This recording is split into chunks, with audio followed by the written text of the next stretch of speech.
உதயநிதியை முதலமைச்சராக்கிறதுக்கு நான் விசிகா ஒத்துழைக்கணுமான்னு சீமான் கேள்வி கேட்குறாரு. பின்னா உதயநிதியை முதலமைச்சராகாத இவர் முதலமைச்சராக்குவாங்க. இவர் இன்னும் யோகிய சிகாமணி மாதிரி பேசுகிறாரு.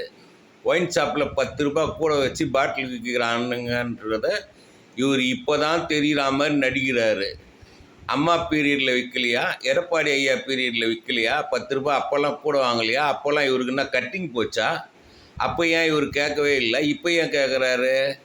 இப்போ செந்தில் பாலாஜி வெளியே வந்துட்டாருன்னொன்னே இந்த கேள்விலாம் வருது இவருக்கு. இவரோட கட்சியிலேருந்து எவ்வளோ வசூல் பண்ணுறாங்க என்ன ஏதுன்றது இவர் யாருக்கிட்டனா கணக்கு காட்டியிருக்காரா? யாரோ சேர்ந்து ஆரம்பித்த கட்சியை நான் தான் செங்கலாக பார்த்து கட்டினேன்னு சொல்லி இவர் கதை சொல்லுங்கிறாரு. இவர் யோகிய சிகாமணி மாதிரி பேசுகிறாரு. காலத்தோட கோலண்டா இதெல்லாம்.